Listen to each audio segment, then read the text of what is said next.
Good morning, Nigeria. Good morning, world. Thank you for staying with us at this time. And this is Morning Spring on Western Spring Television. Again, Femi Ojo is my name. It's a beautiful morning, beautiful day. And it shows that this week will be a beautiful one. Maybe a clear departure from the one we had last week. You know, don't get me wrong, every day is beautiful, but then the challenges, for each day is sufficient for each day. That's paraphrasing it, verse of the Holy Book, actually, because in our climate in Nigeria, different challenges per day, but then that is why humans are created to overcome and surmount challenges, and that is why we are here to talk about these issues, identifying what they are, analyzing and providing solutions to them, by speaking to critical stakeholders, those who truly, have something, one thing or another to do to make it the public, making that society, making our nation a good place, to be. That is why we are here, Morning Spring, 7 a.m. every weekday. And of course, like Liverpool, I am not alone. Temitope is here. Good morning, Temitope. Good morning, Femi. Yeah. Hope you had a wonderful weekend. Restful one. I'm looking for the adjective you use. It was good. What did you bring? Goodness, tidings, good tidings that you cannot refuse. Be yours. I'd love to get the good tidings before let me not say before the end of the show. Okay. We'll see behind the camera. Right. All right, it's a beautiful morning. It's a beautiful new week, dear viewer. Thank you for always keeping faith with us on this amazing station, WS TV. Then on Morning Spring, this is where we serve you the headlines, making the rounds on the faces of the dailies, bringing you a review of the papers and then quality analysis from the mouths of our analysts. Today is a beautiful day. We're nearing the Yuletide every single day. You're excited, isn't it? The weather is really telling us yes. And even the one in the studio this morning, it's superb. All right, so we're super glad to have you join us today. It's going to be a robust show where we have quality conversation. I'm Temitope Ajijalaluola. I'm happy to be here. All right, I talked about Liverpool not being alone. That's the motto. You never walk alone. But at the weekend in the English Premier League, they trekked alone. Oh God! I knew it. They didn't just walk. They trekked alone. Many big guys were flogged. Man City lost to Newcastle, but then I'm sure Joseph Atewe will take it away from there. Just after the show. But then the issue on the burner right now is the abductions, actually, and the development that have greeted those abductions. Now, we are hearing the attack in Iruku, that those abducted are being returned. Yes. That's what we hear. And service has even resumed. Yeah, but that's good news, actually. But then more so is we hope those that have been returned actually, by whatever means, right, will get medical attention. Because there's that part that we often neglect. When people go through that traumatic experience, it's not that ideal that when they are returned, everybody is happy, the emotions, the tears of joy and all of those things. But then, even if it's a day or two they spend in the hands of the kidnappers, there should be a debriefing. There should be a medical psychiatric evaluation, not because they are mad, as we usually say in Nigeria, but to work with them, because some of them live with some trauma that they can't explain. Some of them, their lives will never remain the same again. Any sound of something hard, any bang on the door, any knock on the door at ungodly hours will trigger something in them.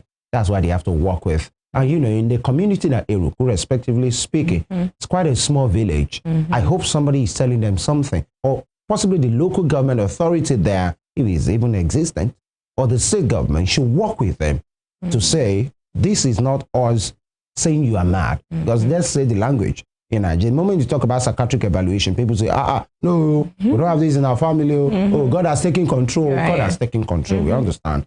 But please get the help, actually. And it's not by traumatizing. stigmatizing. Because people say, we don't want that, please, so that people will not be calling us this certain name, all of that. Apart from that, the abductions. Towards the weekend, the BBC talked about those abducted in Papiri, Niger State. The children, maybe 200.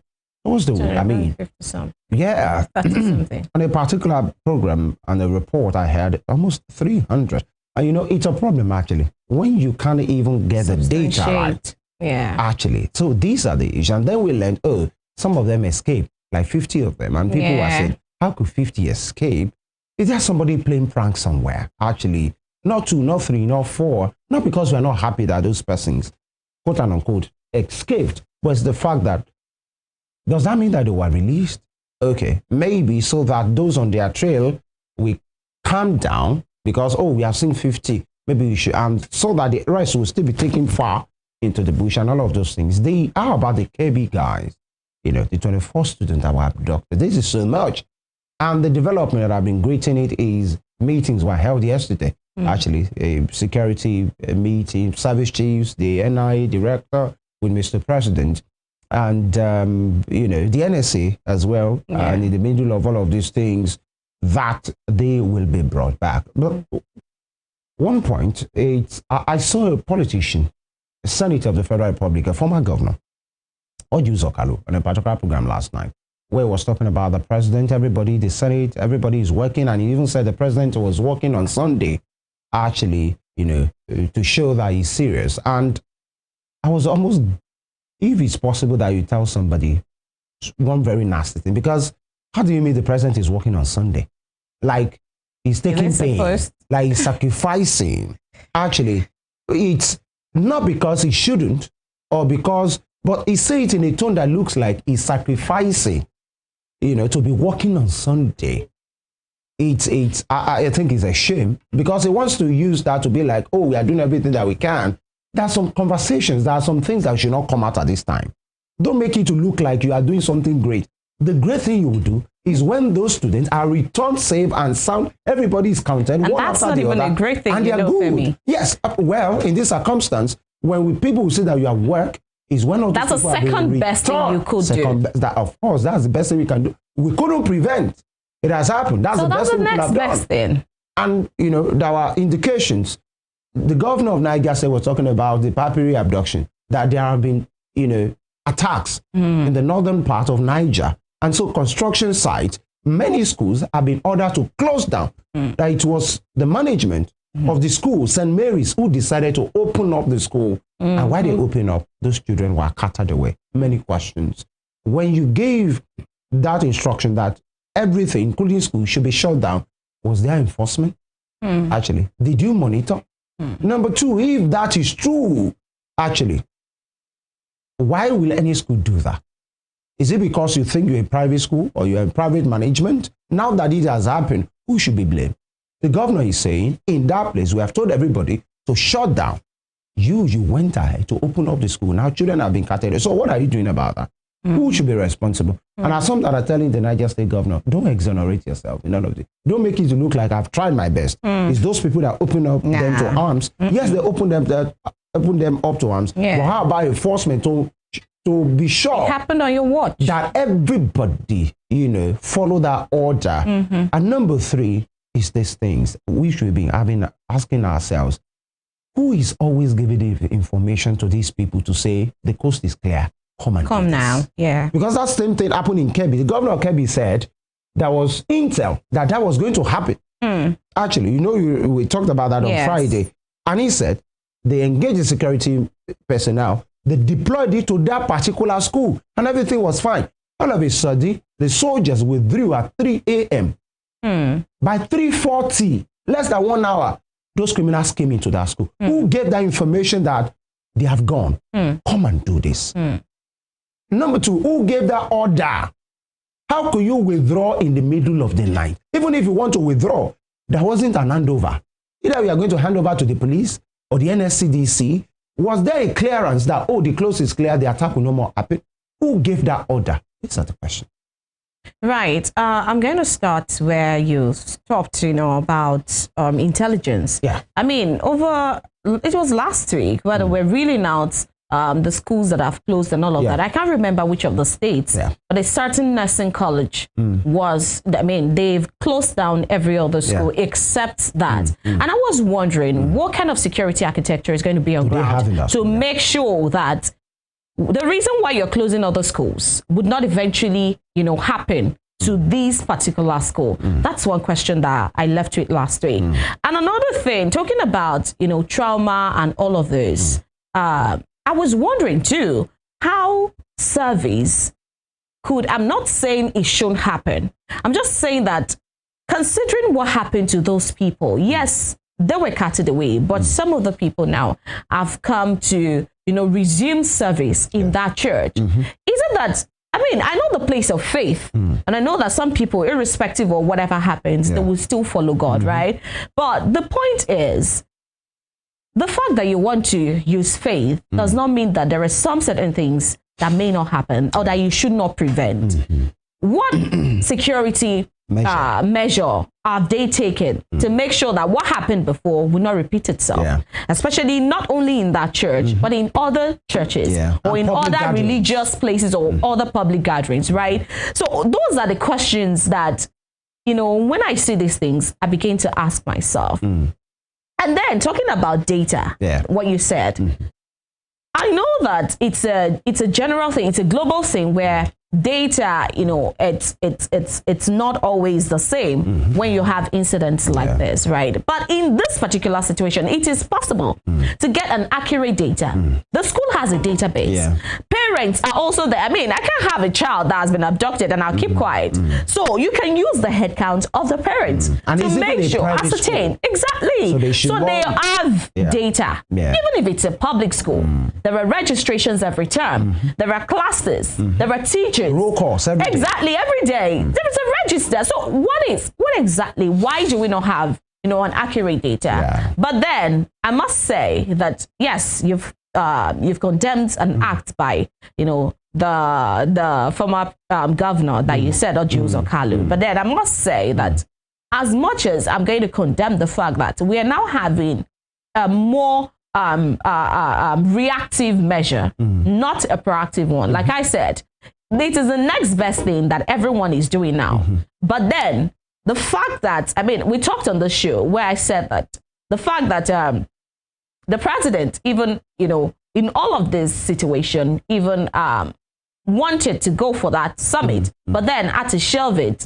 Yes, it's a step in the right direction. And then the fact that couldn't have done anything better, actually. And so those are some of the things we want to be seeing. We want to see more. Be responsive to things. You don't have to wait till things degenerate. Yes, because there's a difference between being responsive action, being reactive. Those are the things we've been seeing a lot in the past, years. But then we must say that, yes, we are loving the reactions we are seeing now, but we want them to go from the place of order to actual results. And then let us maintain the momentum. Let us sustain it. Not that once these ones are brought back, then we'll wait. We'll now wait again. We'll relax. It's a good thing that some people, one of the chiefs have been sent there permanently to be there. But then we want to see more, positive results. That's what Nigerians want. Now, when you talk about it, before we hit the brakes for the papers, who is monitoring if actually the persons that have been sent there is already there? Another thing you talked about is by whatever means. Now we want to know those means. It has been said over time that somehow it is possible, I mean, from eyewitnesses, that they said that there are some times that the government had paid, some form of ransom and all of those. The federal government has always debunked such. I've always refused and denied. But we want to know how those people were brought. It is very important. We need to know. Well, yes, I think maybe not the whole of the operations, but we want to know some specific things that you will never we cannot know exactly. Under national security. But then for people, I agree with you, for parents that have had or loved ones, especially in Nineru, who there are people who have been retrieved. I'm sure they don't mind at this time, whatever it means. They don't, right. But we do. Yes, we do, because everything must be accountable. Right. So many things to be said. You said one of the service chiefs, even a minister, have been deployed to these, front lines. We hope they are there, and we hope they are doing what they are been sent to do. Yeah. Because a particular president ordered a particular IGP at a time to go to Benue. And the people of Benue said the man came and he didn't even sleep over. He went to Nasarawa to stay, and only for the president to visit months later. And he said I didn't know. Not aware. I'm not aware. These are the issues. Yeah. Now, we hit the brakes. When we come back, we give you the informations, headlines, juicy, interesting ones from our dailies for today. It's the Morning Spring on Western Spring Television. Stay with us.